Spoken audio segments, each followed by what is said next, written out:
Let's dive right into this because this is absolutely massive. I want you to picture this in your head like a breathtaking 4K heritage-style cinematic scene. The air in the room is literally thick with tension. You've got Joseph decked out in the royal garments of Egypt, and he finally just shatters his facade. He reveals his true identity to his brothers. Judah, who just moments ago offered his very life as a guarantee, is standing agonizingly close. The brothers are weeping, totally collapsing into this massive tear-soaked embrace, and meanwhile, hundreds of miles away in Canaan, the spirit of their elderly father Jacob suddenly revives out of nowhere. Welcome to Explainer. Today we are strapping in as mystical tech analysts to decode what is arguably one of the most profound moments in biblical history. We're going to see exactly how this dramatic, incredibly human family reunion wasn't just a touching historical moment, it was a world-altering cosmic system reboot. Now, to really understand the hidden mechanics of this reboot, we have to look directly at the source code. The Zohar, which is our primary mystical text here, contains this very specific phrase on page 206b, Kurba de lahon de at karivo kahada. That roughly translates to, their closeness that they drew near together as one. And you gotta understand, this was not just a family hug, okay? It was a massive metaphysical network reconnection. The sheer physical proximity of these two specific brothers actually triggered a synchronization protocol that echoed across every single dimension of reality. So here is our system map for today's explainer. We're hitting the cinematic 4K heritage reunion, the solid or cosmic reconnection, the Sephirotic flow and exhaustive mechanics, multi-gen system restoration, reviving the root system, and finally, a journey through the Pardes. Okay, starting with Section 1, Cinematic 4K Heritage Reunion, the ground-level drama. Let's get into it. Before we go cosmic, we have to really ground ourselves in the physical spark of the event. Because on the surface, this is the ultimate human drama, right? You have a violently fractured family, literally decades of buried guilt, a seemingly untouchable ruler, and a totally desperate plea for mercy. When Judah steps up and Joseph finally breaks down, their tears actually mix.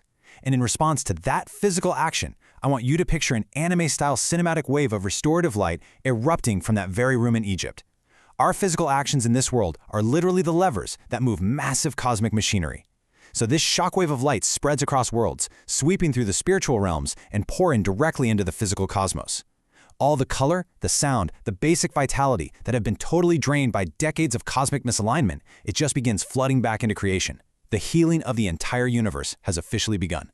Moving to Section 2, Sod, the cosmic reconnection and the hidden tech mechanics. So the big question is, how exactly does a hug trigger a universal shockwave? Well, to answer that, we need to transition from the surface narrative down to the sod, the deep, secret, hidden level of the text. In this dimension, we have to reframe the biblical brothers entirely. They aren't just flesh and blood men anymore. They are absolutely critical system nodes in a divine metaphysical network. Let's look at their specific node identities for a second. Judah represents the Sephirah of Malkut, the kingdom. In our modern tech analogy, he's the user interface, the direct point of contact with the physical world. Mystically speaking, Malkut is described as dark but highly receptive. It doesn't generate light of its own, but it is perfectly designed to receive it. On the other side of the equation, we have Joseph. He represents Yesod, the foundation. He is the core server. Yesod is brilliantly illuminated. It holds all the gathered light and energy of the higher systems, and it's just sitting there, waiting for a secure connection so it can push its data downward. This is where it gets really incredible, because understanding the Sephirotic flow is everything here. This is the divine mechanism where the core server, Yesod, successfully channels its stored light and energy into the interface, Malchut. Think about it. For 22 years, Joseph and Judah were totally disconnected. The server was full of data, but the interface was entirely offline. Nothing could flow. But the exact moment Judah approached Joseph and they finally embraced, that critical connection was made. Bam! The core server successfully pushed its massive payload of data to the interface, which immediately stabilized the entire dependent network. All right, Section 3, Sephirotic flow and exhaustive mechanics, focusing on the numerical synthesis. If we really deep dive into this, it all comes down to incredibly precise metaphysical engineering. Just look at this numerical equation. 2 becomes 1, which then unlocks 3. You have two isolated nodes, Judah and Joseph. When they merge into one unified singular conduit, this perfectly synced connection creates a massive upward surge of energy. And that surge reaches the third harmony, the Sephirah of Tiferet, which is represented by their father, Jacob. So this 2 to 1 to 3 sequence isn't just poetry. It is the exact cryptographic key required to unlock the full integration of all 10 Sephirot. It's the ultimate cosmic password. And keep in mind, this isn't just invisible data moving around. There are highly specific Sephirotic color dynamics at play here. Before the connection, Judah, functioning as Melchut, is in a state of absolute darkness, just waiting for illumination. The second they connect, Joseph, as Yesod, floods Melchut with this brilliant, channeling light. As this perfected, combined light surges upward to Tiferet, it restores Jacob's balanced cosmic glow. The ancient mystics describe this specific glow as a perfect, harmonized spectrum of white, red, and green. So that massive cinematic light wave we pictured earlier, it's actually the sudden, explosive restoration of these specific divine colors across the entire cosmic spectrum. So, what's the tangible result of this flawless execution of cosmic code? It restores with a text called Shayut, which is pure, unadulterated life force. It generates ultimate, unbridled joy, and arguably most importantly, it establishes absolute shalom, true peace, across every single dimension of existence. It's not just the absence of conflict. It's a state where the network isn't just running, it's singing. Everything is operating in perfect, frictionless harmony. Moving right along to Section 4, Multi-Gen System Restoration, Translating Ancient Secrets. I absolutely love this part, because notice how perfectly these ancient, esoteric analogies map right onto modern concepts. Look at this breakdown. In Zohar terms, we have the syncing of Yesod and Malchut. In cosmic engineering, you just call that a network reconnection. In a video game, that's the epic team reunion.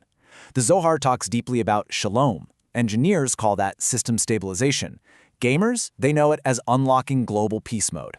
And what about Shayat? That's full energy flow to an engineer, but to a gamer, it's literally reviving the main character. The underlying logic is flawlessly consistent no matter what generation's vocabulary you're using. So, the real takeaway in this modern framing is that when system nodes reconnect, when Judah, the interface, and Joseph, the core server, finally perfectly sync, they absolutely maximize network uptime. But you might be wondering, what about the other brothers? What's their role? Well, in our technology, for the last couple of decades, they were basically rogue sub-processes, causing massive system lag and total chaos. But once the core server and the primary interface are talking perfectly to each other, all those dependent sub-processes are instantly neutralized. They are brought into strict alignment and forced to run in harmony with the rest of the system. Section 5. Reviving the root system, the upward surge to Jacob. Now this brings us to what is arguably the most vital consequence of this entire synchronization. Once the interface and the server are synced and the sub-processes are aligned, the energy doesn't just flow downward, it violently surges upward. The mystics teach a very strict, non-negotiable sequential law. You cannot fix the root system until the lower operational nodes are perfectly unified. It just won't work. So, step 1, unity below. Joseph and Judah sync their connection. Step 2, harmony above. That newly stabilized connection creates a massive vacuum that violently draws energy upward. And finally, step 3, restoration of life force. The root system, which has basically been stuck in low-power sleep mode for 22 years, is instantly revived. And you know what? The source text confirms this exact, precise sequence. Genesis explicitly tells us, Watechi ruach Yaakov avihem, the spirit of Jacob their father revived. Remember, Jacob represents the Sephira of Tiferet, the harmonious center of the tree of life. For decades, without that vital connection between Yesod and Malchut below him, Jacob's spirit was dormant. He was completely devoid of prophetic joy. But the exact fraction of a second the lower nodes synced down in Egypt, the data packet reached the root system up in Canaan, and Tiferet came back online in an absolute blaze of glory.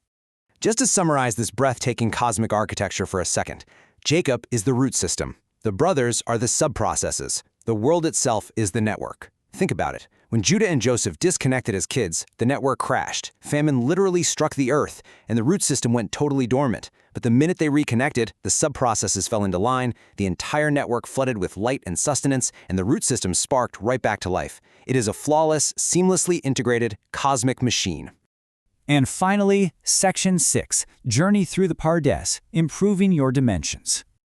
Okay, let's bring this massive, cosmic-scale engineering back down to Earth for a minute. Because the true brilliance of the Zohar isn't just in explaining ancient history. It's about providing actual functional tech manuals for our present reality. Look at your own life right now. Who are the disconnected nodes in your family, your workplace, maybe your community? Where is there a core server full of goodwill that just isn't talking to the interface? We all have fractured relationships that are draining the chayut, the life force, from our personal networks. Your challenge this week is to be the catalyst. Step up like Judah. Bridge the gap. Sync the nodes. Because I promise you, when you create unity below, you trigger harmony above, and you end up unlocking global peace mode in your own personal dimensions. Before we go, just ask yourself this. If the simple act of two estranged brothers hugging could literally reboot the entire cosmic system, what hidden universe is just waiting for you to make the first move? Thank you for joining us for this complete journey through the Pardays. We hope these ancient truths help you and your family improve your own dimensions this week. If you enjoyed this full chapter deep dive, please like, subscribe, and share which part of the journey touched your soul in the comments. We'll see you in the next chapter.